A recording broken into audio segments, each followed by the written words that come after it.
완벽 판매 돌파. 재구매 압도적 판매. 남지연 알부민 더 진하게 더 고함량으로 25,500mg에서 31,040mg으로 알부민 복합물 제가 직접 배합했습니다. 남지연 원창의 알부민 2090 울트라 맥스. 간에서 매일 생성되는 알부민, 우리 몸속 혈장 단백질의 주요 성분. 혈액소 백신 단백질로 영양소가 몸속 곳곳 제대로 전달되게 하는 영양 배달부. 건강상태 지표물질 알부민. 하지만 나이 들면서 알부민 생성능력 저하. 그래서 드셔야 합니다. 100% 덴마크산 알부민 함량 폭탄 31,040mg. 알부민 특성을 고려. 특허 6종이 집약된 특허 조성물 3종을 더.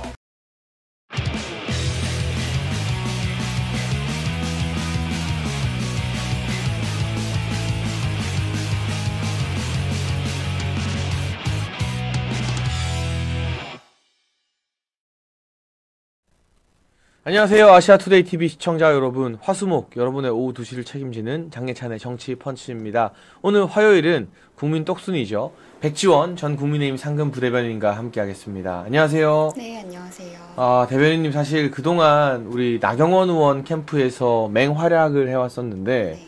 이미 시간이 조금 지나기는 했고 경선 일정이 굉장히 숨가쁘게 진행되어서 네. 오늘 아마도 최종 2인의 후보가 결정되잖아요. 네. 그런데 정말 많은 분들이 뜨겁게 나경원 의원을 지지했었기 때문에 네. 나경원 의원은 어떻게 지내나, 나경원 의원은 누구를 지지하나에 대한 궁금증도 상당히 큰데 백지원 대변인 보시기에는 좀 어때요? 나경원 의원 괜찮습니까?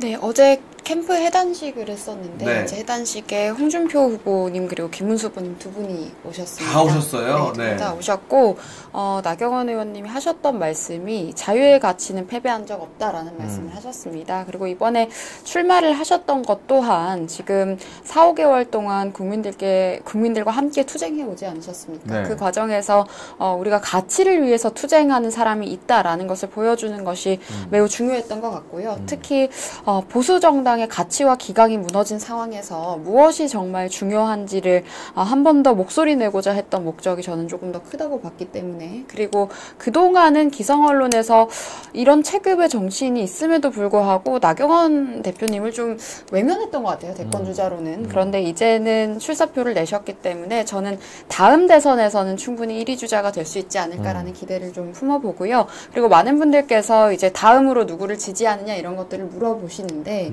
어제 해단식에서도 김문수 후보, 홍준표 후보가 오셨듯이 가치를 공유하는 정치인들과 함께 할 수 있다라는 입장이신 것 같고요.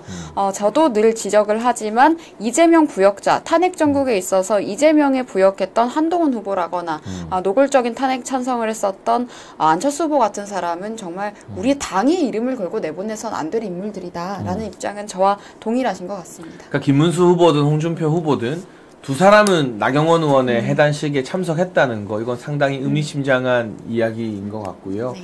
아마도 이번 경선 과정에서 많은 당원과 국민들이 우리 나경원 의원에게 마음의 빚을 느끼지 않을까. 정말 괜찮은데, 네. 정말 밀어주고 싶은데 상대적으로 이 국민의힘 당 안에도 한동훈이나 안철수라는 위험한 주장을 펼치다 보니 이걸 막으려면 그 당시 앞서가던 김문수나 홍준표에게 힘을 실어주는 전략적 판단을 당원들이 했지 싶고, 거기에 대한 좀 마음의 빚과 미안함이 두고두고 이제 계속 나타나겠죠. 나경원 의원이 국민의힘이라는 정당의 당권 주자, 서울시장 유력 후보뿐만이 아니라 이제는 대권을 염두에 두고도 보수 진영에서 밀어주고 키워내야 할 자산이라는 것, 네. 그 부분이 다시 한번 확인된 선거가 아니었나 싶고요. 주요 후보 중에서 가장 늦게 출마 선언을 했어요. 네. 캠프 사무실도 꾸리지 못한 상태에서 출마 선언을 늦게 했는데 분명한 저력과 전 국민적인 화제를 캠페인으로 만들어냈다. 이 부분은 두고두고 나경원 의원뿐만이 아니라 국민의힘과 보수진영 전체의 자산으로 좀 남을 것 같습니다.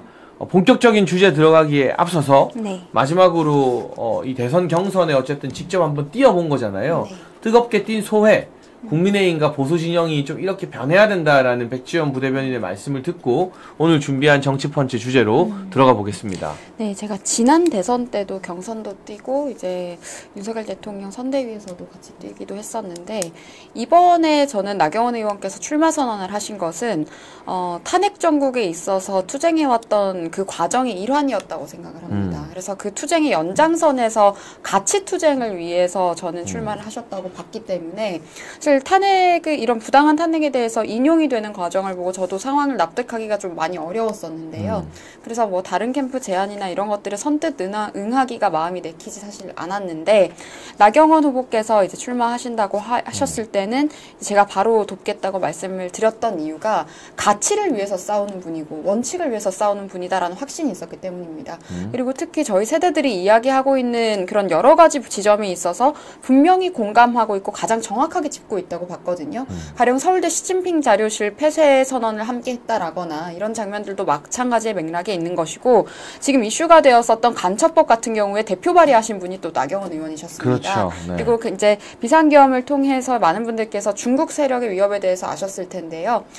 댓글의 국적을 표기하는 댓글 국적 표기법도 발의한 것이 또 나경원 의원이십니다. 그거 굉장히 중요해요. 네, 그리고 이런 한미 동맹 과정에 있어서도 오랫동안 연결고리로서 가장 중요한 역할들을 해오셨던 분이기도 하기 때문에 지금 우리가 처한 상황에 있어서 이런 정치인이 리더로서 반드시 필요하다라는 생각을 했었고요. 물론 이번 결과에서는 비록 아쉬운 결과가 나오긴 했지만 저는 나경원이라는 정치인이 가진 가치에 대해서 많은 국민과 당원들께서 제대로 볼 수 있는 계기가 됐다라는 생각이 들고요. 앞으로 당의 기강을 확립하는 과정에서 분명히 중심으로 역할을 해주셔야 한다고 생각합니다. 네, 우리가 지금 당장의 조기 대선 모드에서 경선 집중하고 관심 가지는 거 너무나 중요합니다. 대선 당연히 이재명을 막기 위해서 모든 힘을 다 끌어다 써야죠. 하지만 보수 진영의 정체성과 뿌리를 튼튼하게 할 수 있는 정치인들을 키워주고 밀어주고 하는 것, 저는 그것도 굉장히 중요한 어떤 노선이라고 생각하기 때문에 그런 의미에서 나경원 의원의 어떤 출마나 선전 그리고 나경원 의원이 던진 굵직굵직한 메시지들이 보수 진영에 굉장히 의미 있는 씨앗이 되었다라고 총평을 하면서 본격적인 주제로 한번 들어가 보겠습니다. 오늘 지금 이 순간 국민의힘에서는 4인 경선 후보의 2차 경선 여론조사 발표식이 거행되고 있습니다. 제가 콘티를 받아봤는데요. 지금은 이제 권성동 원내대표의 모두 발언, 인사말이 있는 것 같고요. 이 다음 순서가 4명의 후보가 모두 나와서 결과를 알기 전에 발표를 하는 거예요. 그러니까 일종의 승복 메시지. 우리가 하나가 되자라는 메시지를 4명의 후보가 각각 돌아가면서 이야기하고 사진 찍고 그 다음에 결과 발표를 하더라고요. 근데 이게 어떻게 보면 좀 잔인하긴 해요. 자기가 올라갈지 안 올라갈지 모르고 승복 발표를 해야 되는데 어쨌든 다 올라간다 생각할 테니까 후보들은 아마 여론조사에서 4등으로 쳐져 있는 안철수 후보도 일단 저 자리에 서면 무조건 내가 혹시 또 기적이 일어나서 2등 올라갈 수 있다는 생각을 하게 되잖아요. 그러니까 뭐 서로 통합하자, 힘을 합치자 이런 이야기를 하지 싶은데 일단 이거 먼저 물어볼게요. 백지원 부대변인. 과반 후보는 나올까요? 1차에서? 만약 오늘 50% 누가 넘겨버리면은 이제 뭐 3차 경선 1대1 결선 안 하고 그냥 거기서 끝이거든요. 누가 됐든 50%가 나올 것 같습니까? 50%는 조금 힘들지 않을까라는 생각. 50%를 기대한다면 1위 주자인 김문수 후보를 기대할 수 있을 텐데 제 생각에는 4대 3대 2대 1이 될 수도 있다.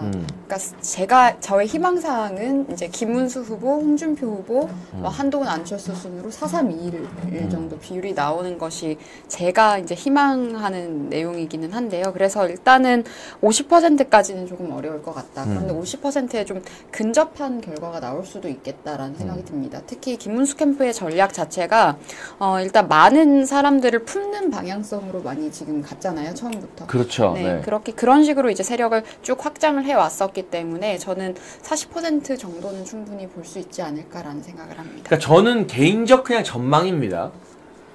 40% 김문수 후보, 25% 홍준표 한동훈의 박빙 승부. 여기서는 누가 이길지 한 자릿수 차이일 것 같고요. 10% 정도가 안철수 후보 지분이지 않을까. 그냥 이건 이제까지 어떤 여론조사 결과나 이런 걸 토대로 봤을 때 김문수 후보가 단독 과반은 아슬아슬하게 못할 확률이 높아 보이고 홍준표 후보와 한동훈 후보는 거의 백중지세인 것 같아요. 누가 올라가더라도 아슬아슬한 차이로 2등과 3등이 갈리고 그 밑에 이제 10% 언더로 안철수 후보가 존재하는 것 같거든요. 네. 그 구도가 된다면 결선이 어쨌거나 많은 국민과 언론의 관심을 받게 될 거예요. 저희가 오후 2시 30분에서 40분경 국민의힘 TV에서 경선 후보자 결과 발표하는 건 여러분과 생중계로 함께 지켜보도록 하겠습니다. 네. 그런데 만약 우리가 과반으로 끝나지 않고 결선을 간다는 전제하에 김문수 후보는 결선에 1등으로 간다는 건 대부분 언론이 동의하고 있는 전망과 분석 같거든요. 네. 그럼 나머지 한 자리를 홍준표 후보가 차지하느냐 한동훈 후보가 차지하느냐에 따라 또 분위기가 많이 바뀔 거잖아요. 네. 백지원 대변인의 전망과 그렇게 분석하는 이유, 그리고 그것이 끼칠 보수진영 대선 준비의 영향까지도 한번 전체적으로 평가해 주시겠습니까? 네, 사실 중도 확장성 이런 단어 쓰면서 정체성이 모호한 기회주의자들이 중도에서 경쟁력이 있는 것처럼 이야기를 하는데 지금 제가 느끼기에는 홍준표 후보가 훨씬 더 소구력이 있다고 느끼고 있습니다. 많은 청년들 같은 경우에 지난 대선 경선 때도 홍준표 후보를 굉장히 지지를 했었는데 그런 지지세가 저는 여전히 좀 유효하다고 보고 있거든요. 특히 정치 무관심층에서 홍준표라는 이름은 다들 긍정적으로 좀 기억하는 경향성이 있고 한동훈이라는 이름은 굉장히 부정적인 비토 정서가 강합니다. 제가 지적했던 여러 가지 지점 때문에 본능적 거부감을 이끌어내는 캐릭터이기도 하고 지금 우리 2030 세대들이 1020, 30이 생각하는 그런 가치의 정반대에 있는 그동안 평생 기득권을 누리면서 좌파적인 이념에 찌들어 산 사람이라는 이미지가 굉장히 강하거든요.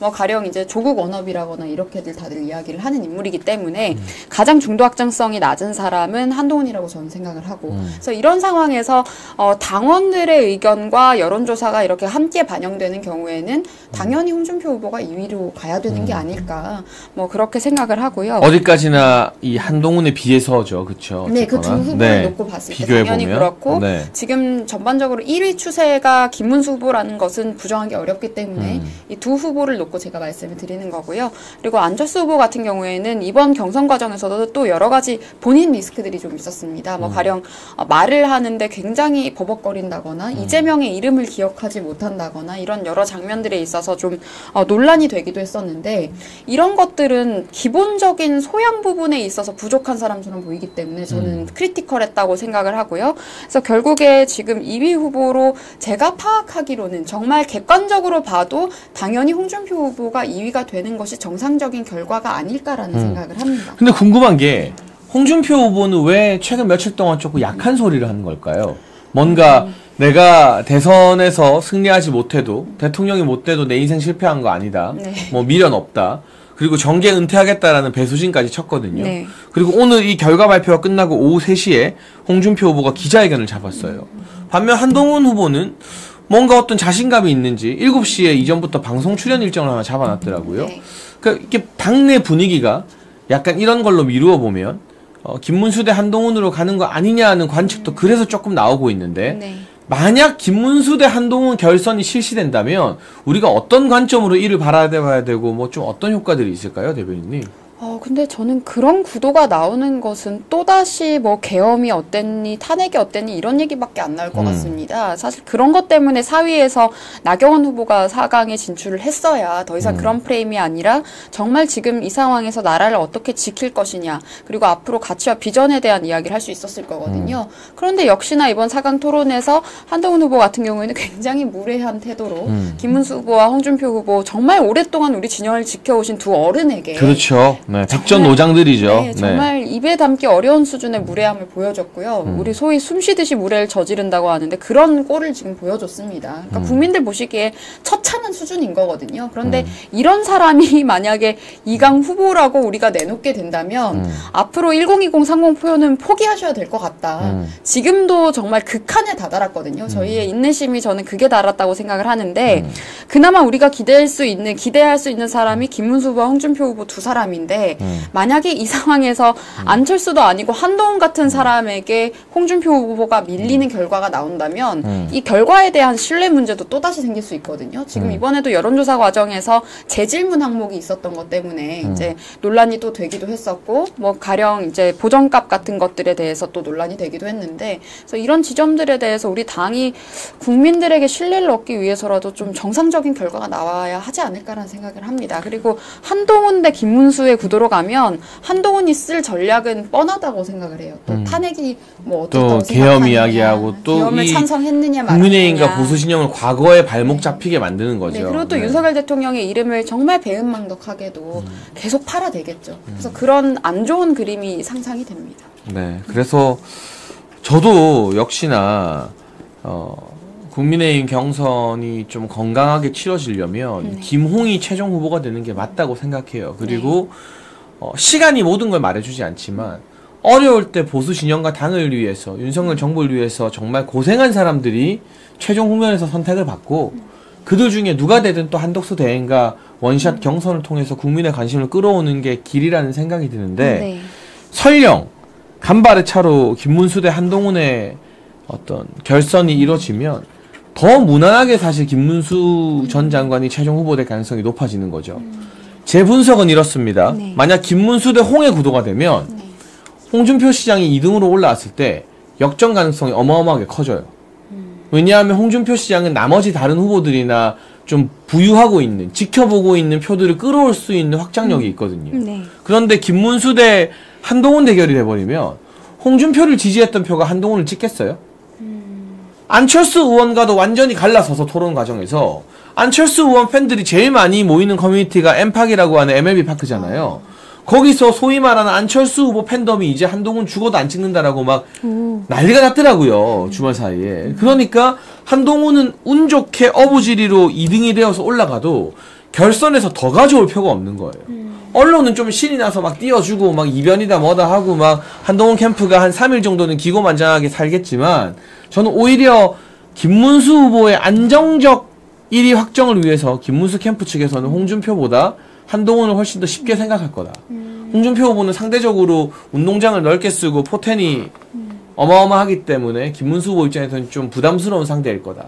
그러나 진영을 위해서는 김홍이 또 새로운 드라마를 쓰는 그런 구도를 그리고 한동훈을 제외한 그 김문수 홍준표 중에 1인이 한덕수 대행과 함께 손을 잡는 그리고 여기서 뭔가 기득권을 주장하지 않고 정말 과감하게 양보해서 국민들 보기에 단일화할 때 제일 싫은 게 뭐냐면 룰 가지고 싸우는 거거든요.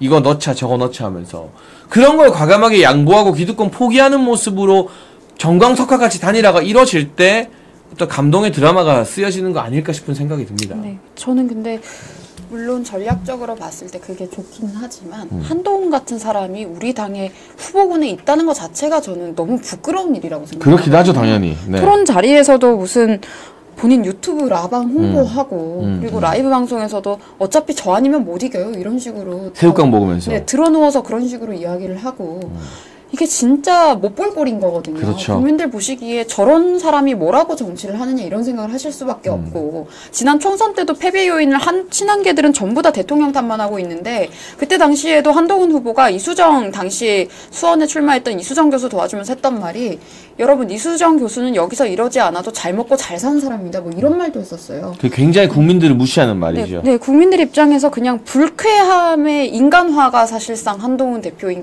후보인 것인데 이런 사람이 자꾸 이렇게 부각된다거나 우리 당의 이름으로 팔리는 것이 저는 너무나도 부끄럽거든요. 그리고 과자 먹고 이런 것들도 지저분한 장면들인 것이고 그리고 무슨 뭐 턱걸이인가요? 뭐 30개 할 수 있니만이 그 조국이랑 똑같은 소리 그런 것들을 하고 국가 다니고. 대표도 참고로 네. 턱걸이 30개는 못 한다고 합니다. 네, 그래서 그런 식으로 이야기하는 사람이 뭐라고 정치라는 그 두 글자를 팔고 다니는지 저는 이런 부끄러운 장면 때문에라도 이런 사람은 삭제가 돼야 된다고 생각을 하거든요. 그래서 차라리 김문수, 홍준표 두 후보가 또 가치적인 경쟁을 했으면 좋겠고 근데 이제 가장 유력한 후보는 현재 김문수 후보이기 때문에 그리고 또 토론 때 보니까 김문수 후보께서도 지적을 굉장히 잘 하시더라고요. 그러니까 한동훈 후보의 그런 무례한 여러 가지 장면들에 대해서 사람이라면 그러면 안 된다라는 것들을 지적한 부분은 굉장히 많은 국민들의 공감을 또 산 장면들이었던 것 같습니다. 살아왔던 삶이 또 있으시잖아요. 그 두 분은. 그 큰 어른으로서 지금까지 겪어오고 살아오시고 했었던 여러 가지 족적들이 있기 때문에 우리가 믿고서 대통령 후보다라고 이야기를 할 수 있는 경험치도 충분히 있는 분이고 그런데 지금 홍준표 후보가 한동훈 후보에게 지적했던 것과 같은 맥락으로 국회의원이라도 한번 해봤느냐 이거예요. 그렇죠. 네. 아무것도 해본 적이 없기 때문에 그런 이야기를 하고 있고 또 안철수 후보는 감사원이 헌법기관이라는 것도 몰라서 지금 뭐 행정부 소속이니 많이 이런 이야기를 하지 않았습니까? 이런 두 부끄러운 사람이 우리 당의 이름을 걸고 자꾸 노출되는 상황을 전 좀 막았으면 좋겠다라는 생각을 했습니다. 저는 국가 예산 350조라고 말하는 게 좀 충격적이긴 하더라고요. 네, 국무위원이었는데 어려운 뭐 우리가 막 퀴즈 내듯이 장학 퀴즈 하듯이 뭐 반도체 전문 용어 말해라, AI 전문 용어 말해라가 아니잖아요. 네. 국가 예산이 문재인 정부 때 폭증해서 지금은 600조, 650조가 됐다는 건 약간의 시사 기초 상식만 있으면 대학생뿐만 아니라 중고등학생도 다 알만한 이야기들이거든요. 네. 그런데 이게 왜 중요하냐? 국가 예산 규모에 대한 감이 없으면 뭐 AI에 200조를 투자하겠다 이런 게 전부 다 헛소리인 거예요. 아무 근거 없이 내뱉은 말이 되는 거잖아요. 네. 그러니까 그런 부분에 있어서 자질 검증이 조금 더 이 토론을 통해서 꼼꼼하게 이루어져야 된다. 당장 와다다 쏘아붙이는 게 토론 잘하는 게 아니라 기본적인 상식을 누가 가졌느냐, 그리고 국민들이 지켜봤을 때 호감을 가질 만한 태도, 안정적인 태도를 보여주느냐 마느냐가 중요한 거예요. 말꼬리 잡고 말싸움하는 게 토론 이기고 잘하는 게 결코 아니거든요. 네, 그리고 이거 쏘아붙이고 이런 토론 실력이라는 것도 논리에 근거해서 이야기를 해야지 어디서 가정교육 잘못 받은 사람처럼 대충 아무 말이나 하는 게 제대로 토론하고 있는 게 아니거든요. 그리고 보면은 본인이 사실 인신공격이라고 친다면 가장 공격당할 지점이 많은 게 전 한동훈 후보라고 생각을 하는데 다른 이제 정치 선배들을 향해서 아, 참 이게 사람으로 이렇게 행동할 수 있는가 싶은 행동들을 지금 했지 않습니까? 네. 김은수 후보에게 전과를 운운한다거나 이런 행태들 같은 것도 참 가정교육 못 받은 못난 어느 집 아들 같다라는 그런 생각밖에 남지 않았던 것 같습니다. 야, 우리 이 나경원 캠프가 해산하고 다시 야인으로 돌아온 백지원 전 부대변인의 논평이 매우 매섭다라는 말씀을 드리고요. 지금 말씀드리는 순간 국민의힘에서는 4명의 후보가 각자의 연설을 시작했다고 합니다. 아직까지 결과는 모르고 지도부의 인사말이 끝나고 이게 여론조사나 당원 투표 제가 말씀드리면 막 찌라시가 벌써 돌아다니는데 이게 의미가 없는 게 한 군데서 하는 게 아니에요. 여러 군데 회사에서 해요. 네. 그런데 A 회사랑 B 회사랑 서로 결과를 공유 못 해요. 이거 말 도는 순간 영원히 일을 못 하게 되는 거니까. 네. 그래서 봉투에 USB를 넣어와요. 밀봉해서. 그럼 현장에서 그 봉투를 까서 USB를 들고 기조국 당직자들이 안에 들어가서 그때 가서야 컴퓨터로 합산하거든요. 엑셀로. 그러니까 그 이전에 몇 퍼센트다 몇 퍼센트다가 저는 지도부 했으니까 이 과정을 다 알잖아요. 네. 이 찌라시가 맞을 확률이 맞아요. 뭐 운 좋게 결과는 맞아 떨어질지 몰라도 퍼센트 누구다 저한테 지금 벌써부터 막 도는데 네. 이게 불가능합니다. 그래서 정말 지금 한창 기조국 당직자들이 엑셀로 여러 회사의 여론조사 결과와 한 51%의 투표율을 보인 당원 투표 결과를 합산하고 있는 거 아니냐라는 생각이 드는데 한 가지 아쉬운 건 당원 투표율이 좀 저조했던 것 같아요.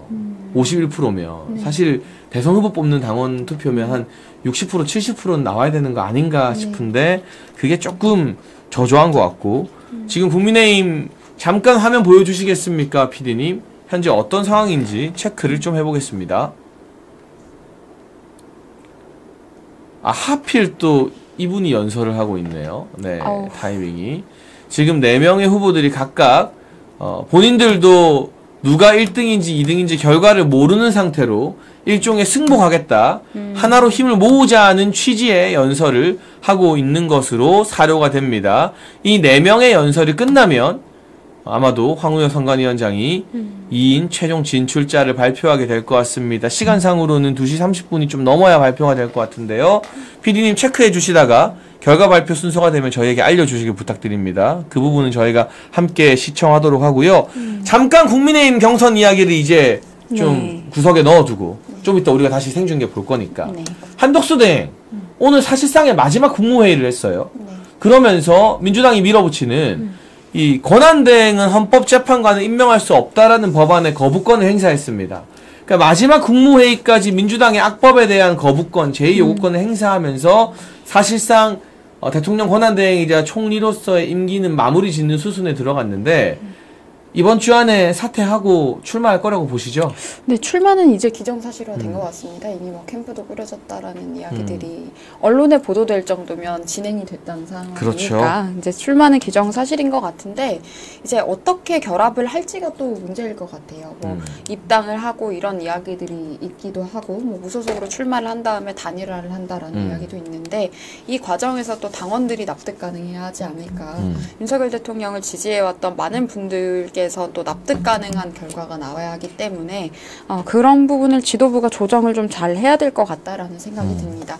그리고 이제 화학적 결합이나 이런 것들을 이야기하고 마지막 남은 한 사람까지도 우리가 힘을 모아야 된다라고 이야기를 한다면 특히 우리 당 내부에서 분열을 굉장히 유도하고 있는 또 제가 한동훈 후보 이야기로 또 귀결이 되어버렸는데요. 그리고 한동훈 후보 같은 경우에 지지자들이 다른 후보 지지자들에게 뭔가 협박을 한다거나 뭐 욕설을 한다거나 이런 경우가 굉장히 많은 것 같아요. 그래서 그런 것들은 좀 자중하도록 당에서 또 조치가 필요하지 않을까라는 생각도 듭니다. 이게 또 한덕수 대행에게도 굉장히 그런 날선 공격이 많은 것 같아서 그런 부분도 좀 조정을 해야 될 것 같습니다. 근데 이제는 안 나올 수 없는 상황이 된 건 기정사실이고요. 그리고 이재명을 상대로 우리가 힘을 모으기 위해서는 정말 나무 짝대기 하나도 갖다 써야 되는 게 냉정한 현실이잖아요. 그러면 한덕수 대행과의 단일화를 통해서 관심이 고조되고 국민의힘 후보가 이길지 한덕수 대행이 이길지는 모르지만 그 과정에서 둘 다 레벨업을 하게 되잖아요. 뭔가 한 단계 전투를 더 거친 느낌이니까.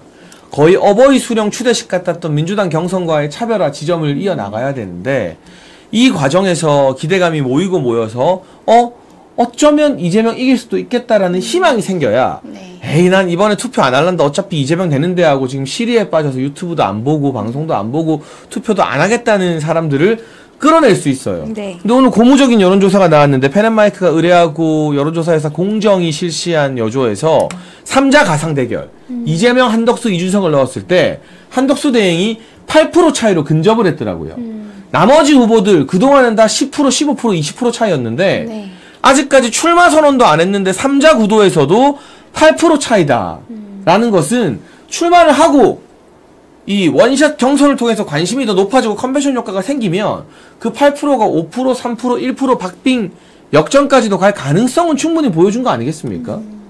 어떻게 네. 좀 보세요? 네, 어쨌든 지금 우리 당의 후보로 선출될 가능성이 가장 높은 분이 김문수 후보. 그렇죠. 김문수 후보와 한덕수 후보 국무총리가 출마를 하게 된다면 두 분 간에 어떤 식으로 결합이 이루어지느냐에 따라서도 결론이 달라질 수 있는데요.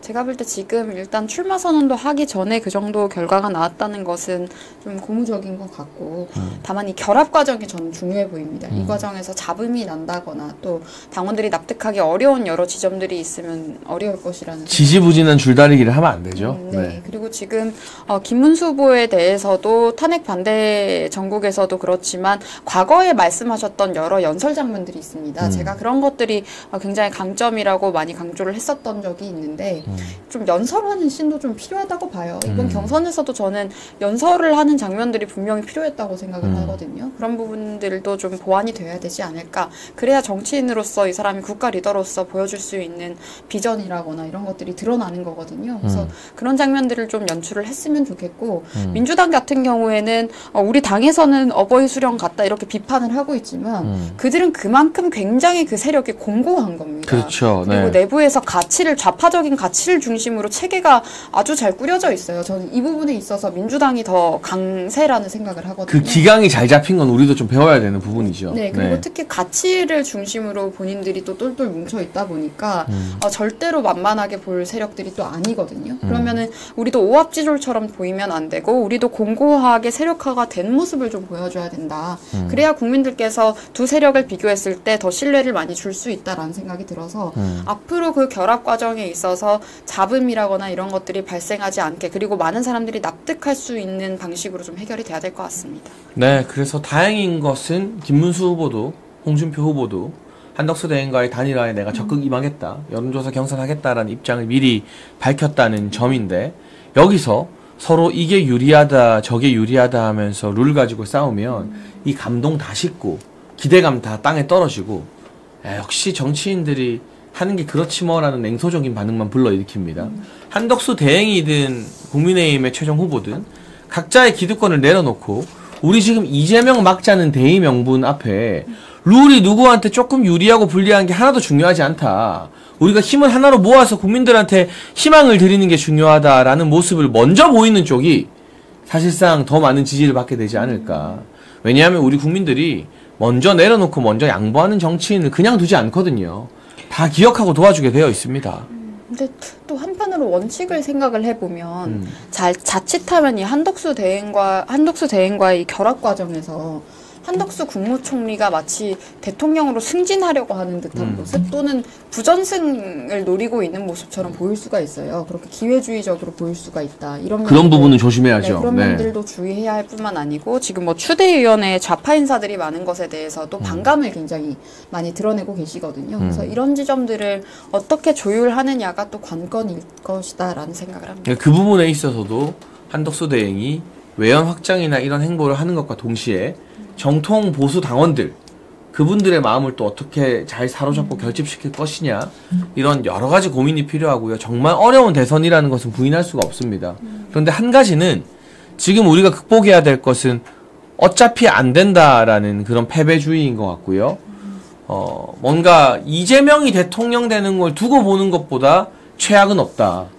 요게 조금 마음에 안 들고 차악이고 이럴 수는 있어도 최선은 아닐 수 있어도 이재명이 대통령이 된 나라에서 우리가 그 5년을 견디는 게 문제가 아니라 대한민국 역사에 이재명 같은 인물이 대통령이었다는 사실 자체가 두고두고 우리 후손들에게 물려주기 너무 부끄러운 역사가 될 것 같거든요.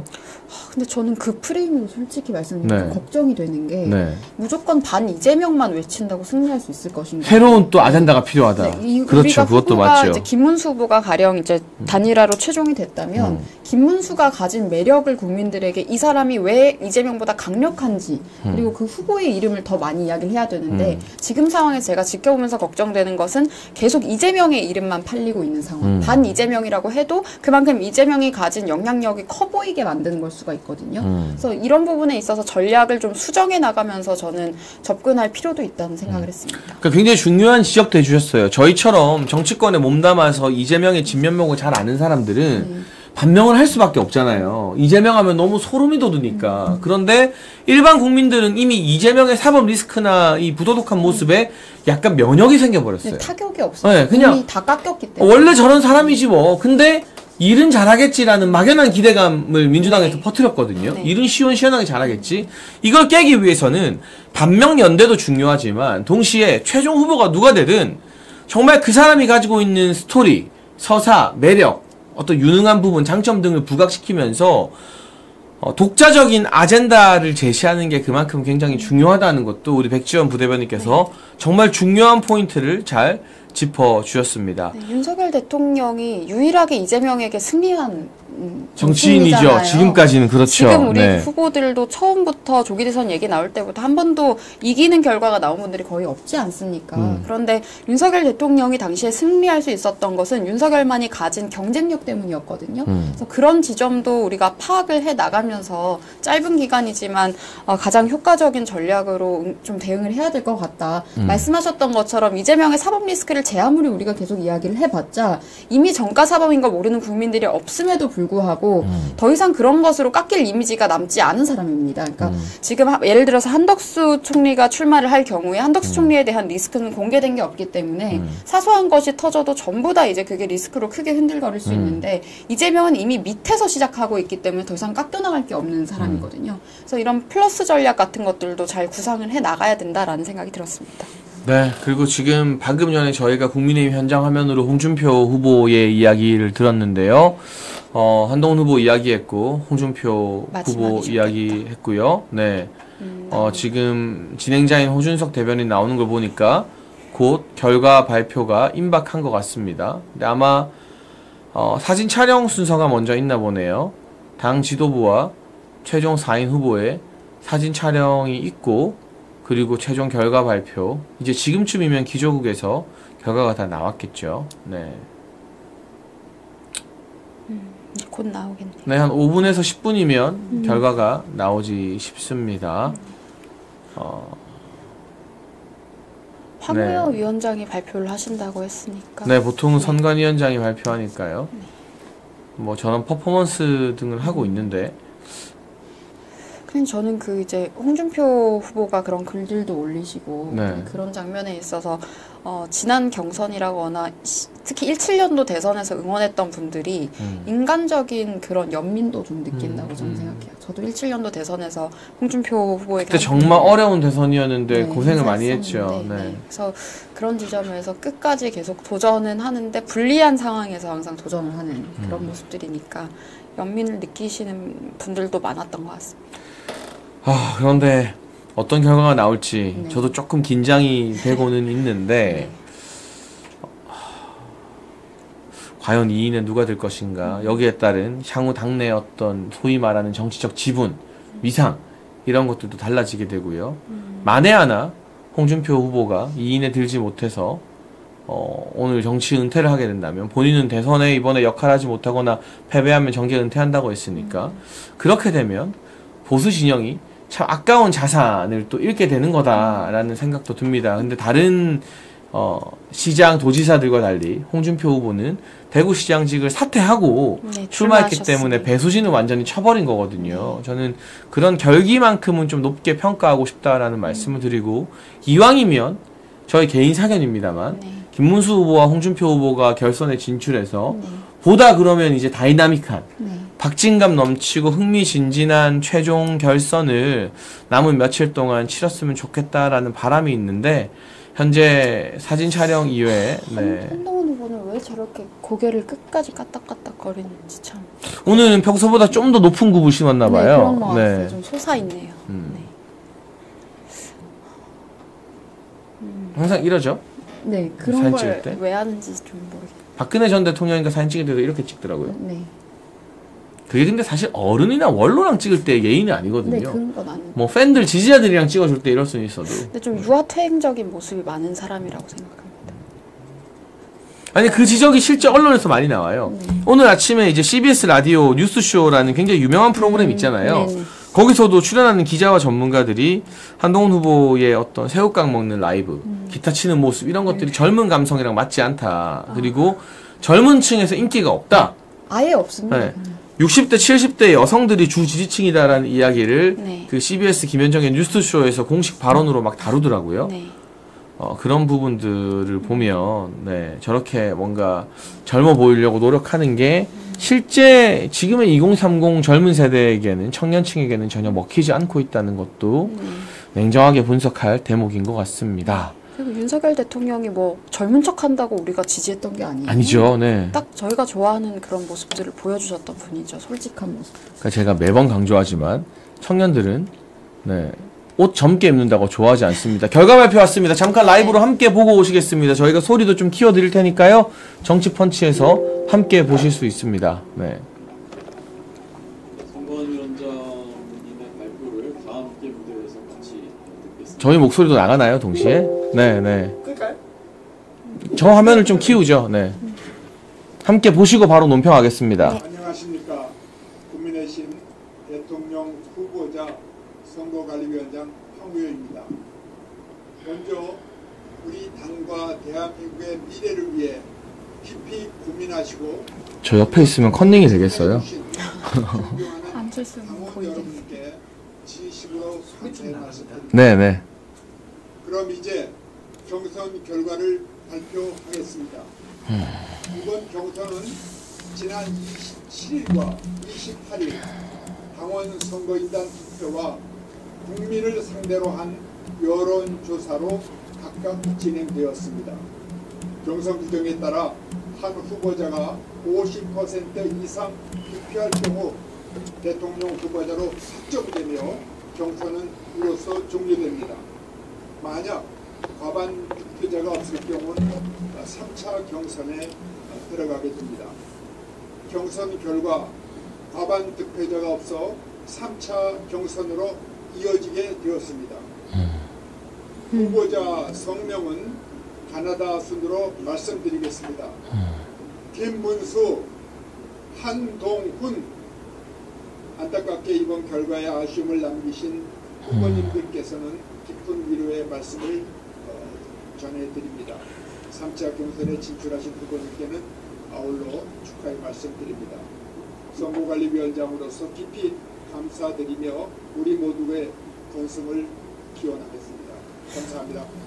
네, 고맙습니다. 최종 경선에는 김문수 후보, 한동훈 후보 두 후보가 진출하게 됐습니다. 자, 내부 후보님들 잠깐 앞에 계셔 주시고요. 자, 그럼 먼저 2차 경선까지 분투하신 두 분의 후보 중에 가나다 순으로 먼저 안철수 후보께서 소감을 말씀해 주시겠습니다.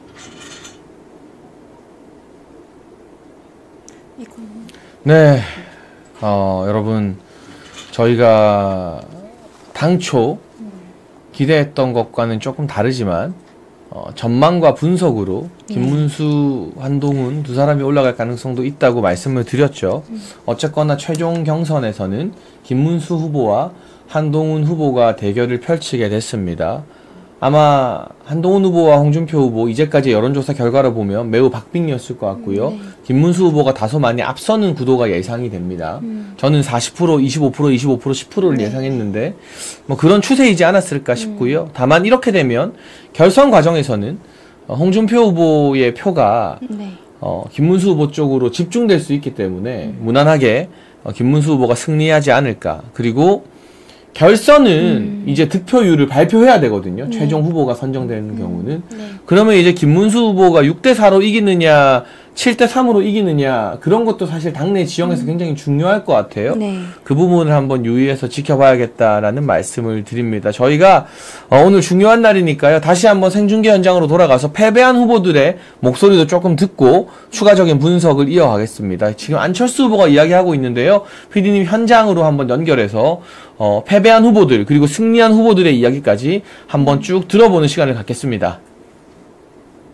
부탁드립니다. 네, 안철수 후보님 정말 멋집니다. 다음 홍준표 후보님. 존경하는 국민 여러분, 그리고 당동지 여러분, 지난 30년간 여러분의 보살림으로 참 훌륭하게 그리고 깨끗하게 정치 인생을 오늘로서 졸업하게 돼서 정말 고맙습니다. 이제 시민으로 돌아가겠습니다. 자연인으로 돌아가서 좀 편하게 살도록 하겠습니다. 이번 대선에서 저희 역할은 여기까지입니다. 감사합니다. 네, 홍준표 후보님이었습니다. 아마 대한민국 경선 역사상 가장 멋지고 감동적인 승부 변설들이라고 생각합니다. 자, 이제 마지막 최종 경선을 벌이실 두 명의 우리의 자랑스러운 후보, 역시 가나다 순으로 김문수 후보님 먼저 말씀해 주시죠. 먼저 우리 홍준표 후보께서는 1996년 15대 때부터 저와 같이 국회의원 하면서 같은 상임위에서 또 그리고 항상 같이 해왔는데 이번에 이렇게 일단 저와 함께 같이 못하고 이렇게 된 데 대해서 매우 안타깝게 생각합니다. 저는 우리 홍준표 후보님께서 이루고자 하는 여러 가지 꿈 그리고 이 나라를 위해서 바치고자 하는 헌신적인 열정 이런 부분을 잘 모시고 항상 제 남은 여정을 다하도록 하겠습니다. 안철수 후보께서도 여러 가지로 좀 훌륭한 점 제가 가지지 못한 의사로서 또 과학자로서 또 사업가로서 정치인으로서 훌륭한 많은 점을 가지고 계시고 2018년에는 저와 함께 서울시장 선거에서도 같이 뛰었는데 이번에 이렇게 또 저를 남겨두고 그만두신 데 대해서 매우 안타깝게 생각합니다. 제가 앞으로도 잘 모시고 배우면서 일을 해나가도록 하겠습니다. 그리고 우리 한동훈 후보께서 이렇게 저와 같이 마지막 경선을 하게 된 것을 매우 저는 감사하게 생각합니다. 미래가 창창하고 앞으로 대한민국을 위해서 우리 한동훈 후보께서 많은 역할을 해주시기를 기대합니다. 저는 우리 황우여 선배님과 또 우리 권영세 비대위원장님, 권성동 우리 원내대표님, 여러 의원님들 그리고 여러 당원 동지 여러분들 그리고 국민 여러분, 나라를 사랑하는 외국 시민 여러분 모시고 우리 대한민국의 위기를 이겨내고 또 국민들의 어려움을 이겨내고 반드시 대한민국이 다시 위대한 나라가 될 수 있도록 노력하겠습니다. 국민들께서 더 행복하실 수 있도록 최선을 다해서 열심히 하겠습니다. 다시 한번 여러 가지로 저희 부족한 저를 또 응원해 주시고 또 끝까지 도와주신 많은 분들께 진심으로 감사를 드립니다. 감사합니다. 네, 이 정도 이제 현장 이야기를 들어봤고요. 네, 어쨌거나 지금 네, 뭐 저 이야기를 들을 이유는 딱히 없을 것 같고, 네. 어쨌거나 지난 이 TV 토론에서 후보들과의 어떤 대립 구도나 감정적인 갈등 이런 걸 미루어 보면 홍준표 후보 캠프에 있는 현역 의원들이나 홍준표 후보의 지지자들은 사실상 결선에서 김문수 후보 쪽으로 급격하게 쏠리지 않을까 싶은 생각이 들고요. 뭐 처음부터 결과가 정해졌다라고 하는 분들 그 안타깝고 답답한 심정도 제가 100% 이해합니다만 여러분이 그렇게 생각하고 경선에 참여하지 않거나 투표를 포기해버리면 진짜 한동훈이 국힘 후보가 되어서 당을 장악하고 제가 봤을 때 한동훈이 국힘 후보가 되면 그럴 일은 없지만 한덕수 대행과의 단일화에 있어서도 굉장한 어떤 기득권 집착, 경선을 해주지 않는 등의 행태로 한덕수 대행을 밀어붙일 거예요. 그 꼴을 보지 않기 위해서라도 우리가 지금 남은 이제 며칠이 남았죠? 5월 3일에 최종 후보가 선출되는데 투표는 5월 1일, 2일에 마무리되거든요. 아마 내일 한 번 더 TV 토론이 있고 5월 1일과 2일에 당원 투표와 여론조사가 있고 5월 3일에 결과가 발표될 것 같은데 그때까지 최선을 다해서 여러분이 원하는 후보를 찍고 원치 않는 후보를 막기 위해서 노력을 해야 된다라는 말씀을 좀 드리고 싶습니다. 지금 왜 홍준표가 안 올라오고 한동훈이 올라왔냐 열받는다라는 거 제가 100번 다 이해합니다만 그래도 마지막까지 일단 국민의힘의 최종 후보를 김문수 후보로 만들어야 힘을 모아야 한덕수 대행과의 단일화부터 모든 것들이 순조롭게 진행되지 않겠는가 하는 그런 호소의 말씀을 한번 드리고 싶은데 백지원 대변인님 결과에 대해서 또 한 말씀 해주시죠. 네, 저도 사실은 당원 50, 여조 50인데 이 결과가 나왔다라는 게 납득하기는 좀 어렵다는 생각이 들고요. 네. 그리고 뭐 저도 뭐 밖글이나 이런 것들이 많이 오기는 하는데 말씀하셨던 것처럼 홍준표 후보와 굉장히 간발의 차로 결정되었던 것 같습니다. 그래서 이런 얘기를 좀 드려야 될 것 같고 정치 은퇴를 방금 말씀을 하셨어요. 홍준표 후보님 같은 경우에는. 그래서 특히 저희 세대들은 오랫동안 이분에 대해서 어떤 애정을 갖고 보고 있는 친구들이 있다는 걸 알기 때문에 이제 말씀을 드리면 저는 단 한 번도 업무적으로도 뭐 사적으로도 공적으로도 인연이 없는 분이지만 참 그 박근혜 대통령에 대한 부당한 탄핵이 진행이 되고 기회주의자들이 판치던 시절에도 우리 당의 후보로 나서시고 그리고 또 당의 가치를 다시 한번 잡아주셨던 그런 여러 가지 장면들에 있어서 저는 보수 진영의 정치인들이 모두 빚을 졌다라는 생각을 하거든요. 물론 여러 가지 발언들이나 이런 것들이 좀 왔다 갔다 하시거나 상황에 따라서 이건 동의하기 어려운 발언들이 나오기도 하고 하셨지만 어쨌든 평생을 정치에 기여하셨던 어른이심은 저는 명확하다고 생각을 하기 때문에 그리고 이번 대선에서는 이제 은퇴를 하고 시민으로 돌아가겠다, 역할을 하지 않겠다라는 것도 방금 말씀을 하셨던 것 같습니다. 그러니까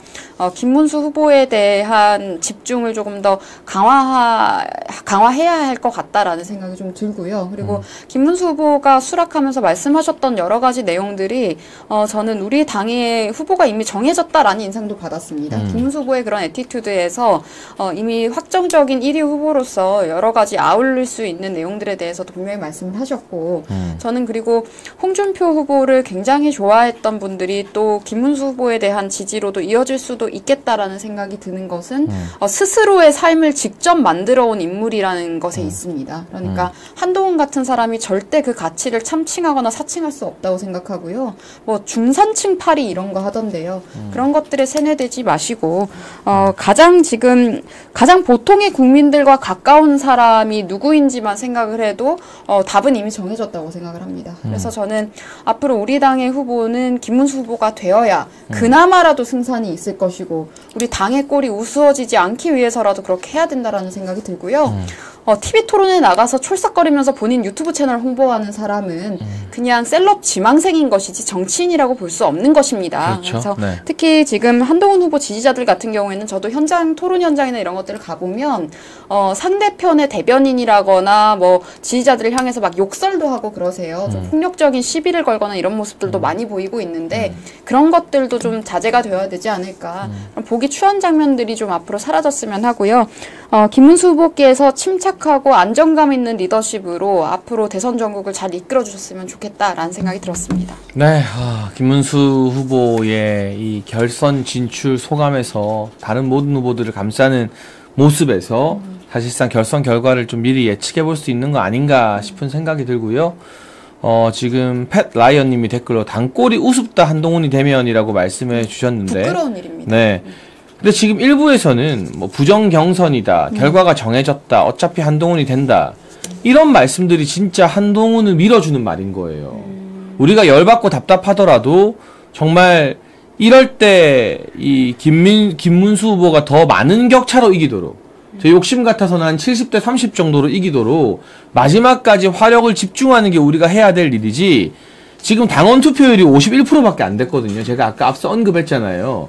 당원분들이 주변에 더 많이 독려해서 투표하고 함께 해야만 김문수 후보가 이기는 건 이기는 거고 더 큰 격차로 이길 수 있습니다. 그래서 저렇게 자포자기하는 댓글 다는 분들, 자포자기하는 것들, 네, 그런 것은 오히려 한동훈과 한 딸들 수작질에 놀아나는 것이다라는 말씀.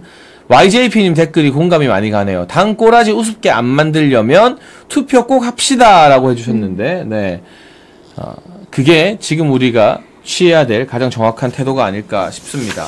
잠깐 경선 결과 알려드리면서 우리 아시아투데이와 함께 해주는 알부민 이야기 잠시만 드리겠습니다.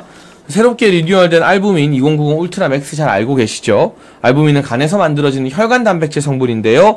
간과 심장 컨디션 개선, 피로 회복과 신체 기능 강화에 도움이 된다고 합니다. 우리 아투TV 구독자분들만을 위한 단독 특화 이벤트도 준비되어 있습니다. 2+1, 2박스 구매하시면 1박스 더 드리는 파격 이벤트가 진행 중이니까요. 아래 전화로 연락하셔서 환절기 건강관리 함께 하시고, 어쨌거나 우리의 목표는 이재명을 막아내는 거 아니겠습니까? 이재명을 막기까지는 우리는 지쳐서도 안 되고 힘이 빠져서도 안 되고 포기해서도 안 되는 겁니다. 네, 그런 말씀을 꼭 드리고 싶고요.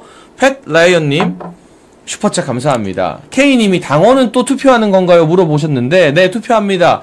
공식 일정 제가 한 번 더 확인해 봐야겠지만 아마 내일이죠. 4월 30일 국민의힘 결선 후보 김문수 대 한동훈의 TV 토론이 한 번 더 열릴 것 같고요. 네. 5월 1일과 2일 이틀에 걸쳐서 똑같이 여론조사도 돌아가고 문자나 ARS를 이용한 당원 투표도 진행될 겁니다. 이 투표 이후에 5월 3일 전당대회에서 최종 후보를 발표하고 선출하게 되어 있고, 네. 그 이후부터는 한덕수 권한대행가의 또 숨막히는 감동적이어야 할 단일화 논의가 시작되지 않을까 싶습니다. 이윤정님 댓글로 우리는 김문수로 뭉쳐야 우파가 살아요 라고 해주셨는데, 아무리 열받고 짜증나고 국민의힘을 못 믿겠어도 일단 김문수 투표까지는 하시고 그 다음에 여러분이 탈당을 하시든 뭘 하시든 하셔라. 지금부터 투표 포기하고 아무것도 안 하겠다, 이건 다 짜고 치는 거다라고 해버리면, 네, 그래버리면 진짜 한동훈 좋은 일만 만드는 거다라는 말씀을 좀 거듭해서 드려야 될 것 같습니다. 네. 근데 참 저는 한국 정치가 가진 한계를 이럴 때 생각도 하게 되는데, 김문수 후보나 홍준표 후보 같은 분들, 그리고 나경원 후보 같은 분들이 한동훈 같은 사람과 동일선상에서 비교군이 될 수가 없거든요. 그렇죠. 다른 나라 네. 정치를 우리가 생각을 할 때, 뭐 미국이나 영국 사례를 생각하면 비교군도 될 수가 없는 이런 사람한테 본인들의 이익을 위해서 사실 이재명을 추종하는 사람들보다도 더 납득하기 힘든 행태로 그렇게 팬덤도 아닌 가짜 팬덤을 이제 유지하면서 기회주의적인 행태를 보이는 세력들이 저는 정치인들이라고 볼 수 있는지 사실 잘 모르겠습니다. 그리고 굉장히 부끄러운 모습이라고 생각해요. 세계적으로 저는 국제적 망신이 될 수 있을 만한 모습들이 굉장히 많다고 생각하는데 여러분 생각해보세요. 제이디 벤스가 방송에 나가서 과자 먹으면서 귀여운 척하고 뭐 그런 어리광 부리고 이런 행동 하겠습니까? 정말 부끄러운 일이거든요. 지금 벤스 부통령 말씀하시는 거죠? 그런 사람들은 그런 행동하지 않습니다. 그리고 멜로니를 여러분 생각해 보십시오. 멜로니가 본인 뭐 무슨 변호사 자격이니 많이 이런 걸로 자랑합니까? 멜로니는 고졸이거든요. 그래서 이런 장면들을 생각을 해보면 우리는 우리 당에서 가치에 헌신한 정치인들 그리고 자유민주주의와 자유시장 경제를 위해서 오랫동안 헌신하고 행정경력, 입법경력을 두루 쌓아온 정치인들에 대해서 그동안 너무 홀대하고 있는 것이 아닌가? 맞아요. 그리고 지금 남아있는 그런 유일한 정체성을 가진 후보는 김문수 후보밖에 없는데 과연 결과가 어떻게 나올지는 모르겠습니다만은 여러 과정에 있어서 단일화 과정에 있어서도 이런 정치인을 홀대하는 장면을 저는 더 이상 보고 싶지 않다라는 생각이 듭니다. 그리고 앞으로 차기 당권에 대한 이야기들도 많이 합니다. 지금 한동훈을 추종하는 세력들도 그런 것들을 또 한 번 노리고 있을 것 같은데요. 여러분 당원 정말 이 당이 너무너무 싫으셔도 당원 탈퇴하지 마시고 그때까지 좀 지켜주시라 저는 좀 말씀을 드리고 싶습니다. 그러니까 여러분이 포기하고 여러분이 탈당하고 여러분이 투표하지 않으면 정말 대한민국 보수 진영이 더 망가질 수 있기 때문에 그렇죠. 그리고 지금 인재가 너무 낭비가 되고 있다는 생각이 들어요. 홍준표 후보도 마찬가지고 지금 한나라당 그 쟁쟁했던 한나라당 때 이제 정계에 입문했었던 동기인 뭐 나경원 후보 그리고 오세훈 시장, 뭐 원희룡 전 장관 이런 분들 다 있지 않습니까? 그런데 이런 분들을 전당대회라거나 경선이라거나 이런 과정에서 우리가 어떻게 소비해 왔느냐를 생각해 보면 저는 당도 좀 처절하게 반성을 해야 된다. 정말 유능하고 그리고 인지도도 있는 인물들이 빛을 볼 수 없도록 미리 짓밟고 있는 것들도 내부에서 사실 많지 않느냐. 이런 여러 가지 상황들에 대한 회의감도 저는 같이 드는 것 같습니다. 네, 그래서 오늘 국민의힘 경선 결과까지 저희가 분석하고 말씀드렸지만 이럴 때일수록 지치지 말고 이를 더 악물고 마지막까지 여러분이 참여하고 관심을 가져야만 그래도 실망스러운 국민의힘이 신락 같은 생명줄이라도 유지하게 되는 거다. 근데 여러분이 여기서 포기해버리고 김문수한테 힘을 안 몰아주고 한동훈 좋은 일 시켜버리면 인공호흡기 떼버리는 거예요. 그러면 어디 갈 데가 없잖아요. 근데 전 진짜 납득이 안 되는 게 전참조 같이 그런 벤에 앉아가지고 막 시계 이렇게 흔들거리고 과시하면서 저 아니면 이재명 못 이겨요라는 말을 그렇게 시건방지게 하는 사람을 우리가 정치인이라고 봐야 됩니까? 그러게요. 어떻게 이런 장면이 나올 수 있는지 저는 너무 부끄럽습니다. 이건 국제적 망신이라고 생각해요. 그러니까 사실 결선 올라간 것도 부끄러운 일이죠. 네. 그 부끄러움과 그 분노를 우리가 반드시 제대로 표출해야 된다라는 말씀을 드리면서 오늘 백지원 대변인과 함께하는 아시아투데이TV 장혜찬의 정치펀치는 여기서 마치도록 하겠습니다. 시청해주신 분들 감사합니다. 감사합니다. 100만명 판매 돌파! 재구매 압도적 판매 남지연 알부민 더 진하게 더 고함량으로 25,500mg에서 31,040mg으로 알부민 복합물 제가 직접 배합했습니다.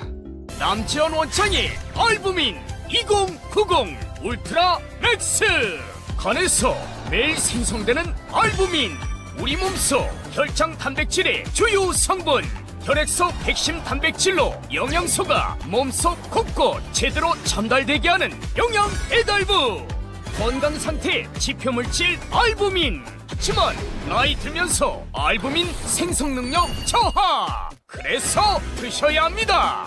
100% 덴마크산 알부민 함량 폭탄 31,040mg 알부민 특성을 고려 특허 6종이 집약된 특허 조성물 3종을 더